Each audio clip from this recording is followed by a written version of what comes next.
मैं सलोनी खान दिखाती हूँ आज की breaking news. NBTV Bharat news channel के पत्रकार शोएब सलमानी ने बताया कि वेब सिटी में दबंगों के हौसले बुलंद। कारोबारी अमित कुमार से की मारपीट। सीसीटीवी कैमरे में मारपीट करते नजर आ रहे हैं दबंग लोग। वेब सिटी सेक्टर 2 में प्रॉपर्टी कारोबारी अमित कुमार की सोमवार रात करीब 10 बजे 2 कार में सवार होकर आए युवकों ने बेरहमी से पिटाई कर दी। पहले स्विफ्ट कार सवार 4 युवाओं ने पिटाई की और गले से चैन तोड़ ली। आरोपियों के जाने के बाद स्कॉर्पियो कार सवार आए कुछ लोगों ने उनकी फिर पिटाई की और हाथ से सोने कड़ा उतार लिया। घटना सीसीटीवी कैमरे में कैद हो गई। मामले में उन्होंने अतुल, विपुल, मुकुल समेत 4 अज्ञात लोगों के खिलाफ केस दर्ज कराया है। अमित का कहना है कि वह वेब सिटी सेक्टर 2 में रहते हैं। सोमवार रात वे अपने कार्यालय से घर जा रहे थे। इस दौरान उन्होंने देखा कि एक युवक गार्ड से रास्ता पूछने के बाद बुरा उससे अभद्रता कर रहा था। उसे ऐसा करने से मना किया। इस बीच स्विफ्ट कार सवार 4 लोग आए और बिना किसी बात के उन पर हमला कर दिया, जिससे अमित को गंभीर चोटें आई हैं। पुलिस ने अभी कोई गिरफ्तारी नहीं की है। वेब सिटी सिक्योरिटी मूक दर्शक बनी रही, जो कि आगे रेसिडेंट के लिए खतरनाक साबित होगा। आइए दिखाते हैं मीडिया से बात करते हुए अमित के साथी लोगों ने क्या कहा।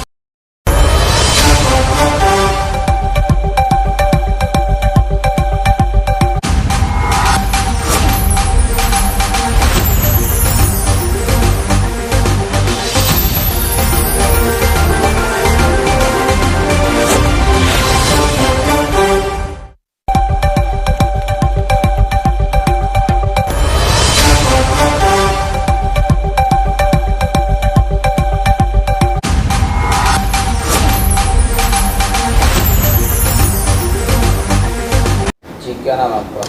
नरेंद्र सिंह। आपके भी साथी हैं अमित कुमार जी। उनके साथ परसों रात क्या घटना घटी है? परसों रात करीब हम यहाँ 9:30 बजे हम यहाँ से निकले हैं ऑफिस से। मैं अपने घर के लिए निकला हूँ, अमित अपने घर के लिए कहाँ निकला। था ऑफिस आपका? ये गोल चक्कर है वेब सिटी में, बड़ा गोल चक्कर, उसके पास ही है। यहाँ से अमित की घर की दूरी है करीब 200 मीटर के आसपास। मुझे संजय नगर जाना पड़ता है, तो दोनों ऐसे साथ निकले। वो अपने घर की तरफ गया है। घर कैंपस के अंदर है, एक गेट सोसाइटी है जिसमें करीब 10-12 फैमिली रहती हैं। वहाँ पर एक स्कूटी पर 2 लोग खड़े हुए थे। उसने जाके हॉर्न दिया उनको, तो वो कहने लगे कि हम इसी सोसाइटी में रहते हैं अंदर। लेकिन उसने पूछा कि यहाँ तो सोसाइटी में 7-8 परिवार रहते हैं, आप कहाँ रहते हैं? तो उसने कहा कि अंदर रहते हैं। तो वो खड़ा होकर उनसे बात कर रहा। इतनी ही देर में स्विफ्ट गाड़ी आती है, यूपी 37 नंबर। उसका नंबर मैं आपको डिस्क्लोज़ कर दूँगा अभी। उसमें से 3-4 लोग उतरते हैं और बिना कुछ पूछे अमित पे हमला करते हैं और उसे नीचे गिरा के बुरी तरह से पीटते हैं। एक बार पीटने के बाद फिर थोड़ी देर वो रुकते हैं, उसके बाद दोबारा पीटते हैं। उनमें से एक ने काली पैंट और सफ़ेद शर्ट पहनी हुई थी।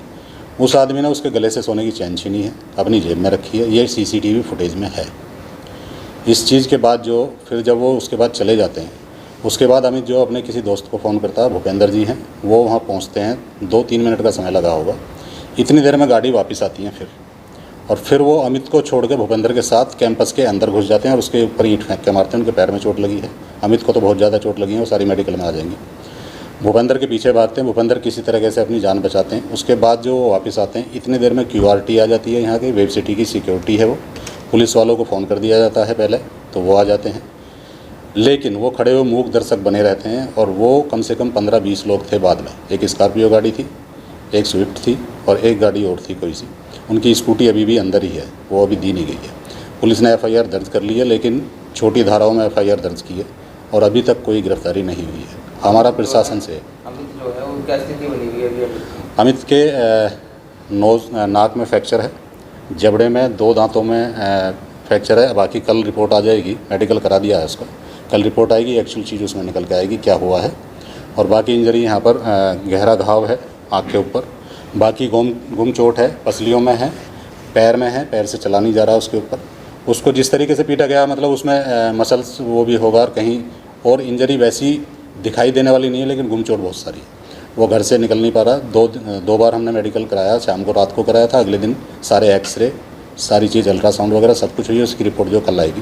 प्रशासन से यही दरख्वास्त है कि इनके ऊपर कड़ी से कड़ी धाराएं लगाकर कार्रवाई की जाए, क्योंकि ये लोग यहाँ पर, इन लोगों ने पहले भी किसी के साथ बदतमीजी करी है। क्या अभी जिन लोगों CCTV में दिखाई दे रहे हैं या जिन लोगों ने मारपीट करी है उनको गिरफ्तारी हुई है इसमें एक गिरफ्तारी उस दिन रात को हुई थी। उसको 151 लगा के अगले दिन उसको छोड़ दिया गया। उसके बाद कोई गिरफ्तारी नहीं हुई। क्या नाम है आपका? मेरा नाम भूपेंद्र कुमार है। क्या घटना लगी आपके साथ? सर घटना ये घटी कि मैं अपने घर पे जैसे ही 9:30 बजे के आसपास अपने घर पे ऑफिस से अपने घर पे गया, तो लेटने के बाद करीब 20 मिनट बाद लगभग 21:58 पे अमित कुमार का फ़ोन आया कि कुछ लोग मुझे मार रहे हैं, जल्द से जल्द घटनास्थल पर पहुंच जा भाई। तो लगभग 2 से 3 मिनट के अंदर मैं वहाँ पहुँच गया और वहाँ जाके देखा तो अमित कुमार लहूलुहान था। मुझे देखकर वो भाग खड़े होने के बाद मैंने भाई को कुर्सी उर्सी पे बैठाया। उसके कुछ ही देर बाद एक स्कॉर्पियो गाड़ी और एक स्विफ्ट गाड़ी, एक स्कूटी और एक अज्ञात नंबर की गाड़ी लास्ट में आके रुकी और आते ही गाली गलौच और लाठी डंडा लेकर वो मेरे पीछे भागने लगे। जैसे ही मैं सोसाइटी के गेट के अंदर पहुंचा तो उनमें से एक ने मेरी चैन तोड़ी। चैन तोड़ने के बाद मैं अपनी जान बचाकर किसी तरीके से वो वाल कूद के बाहर निकल गया और 112 नंबर पे भी मैंने कॉल किया था। 112 पक्का तुरंत रिप्लाई पुलिस ने दिया। पुलिस का काम बहुत अच्छा था वहाँ पे। और जैसे ही पुलिस वहाँ पहुँची तो उसके तत्काल मैं भी वहाँ पहुँच गया जैसे ही पुलिस वहाँ पहुँची थी। उसके बाद QRT की 2 गाड़ियाँ वहाँ थी। जब ये सारा हादसा हो रहा था तो QRT की तरफ से, वेव की QRT थी वो, उनकी तरफ से कोई भी भाग उसमें नहीं लिया गया किसी भी प्रकार का। मतलब वो अपने रेजिडेंट को सेफ़ और सिक्योर किसी भी तरीके से रखने में पूर्ण रूप से असक्षम है। ये पूरा सवाल मेरा और केवल वेव सिटी से है कि वेव सिटी में रहने वाले जो वहाँ के रेजिडेंट हैं उनकी क्या जिम्मेदारी लेती है।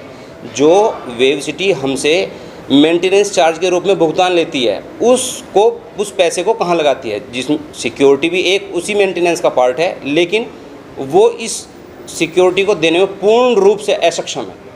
बस मेरी यही दरख्वास्त है कि वेव इसमें कुछ ना कुछ कार्रवाई करे। पुलिस अपना काम अच्छे तरीके से कर रही है, बखूबी निभा रही है, हमें पुलिस से कोई आपत्ति नहीं है। बस आपत्ति है तो केवल इस समय हमें वेव से है कि वेव के गार्ड की भी पिटाई हुई है, वेव के गार्डों के साथ बदतमीजी हुई है, फिर भी गार्ड जो उनके सबऑर्डिनेट्स हैं उन लोगों के साथ कोई मतलब सहानुभूति व्यक्त नहीं कर रही, ना ही अपने रेजिडेंट के प्रति और ना ही अपने सिक्योरिटी जो ऑफिशियल्स हैं उनके प्रति। बस मेरा यही कहना है कि जल्द से जल्द उचित कार्रवाई करें।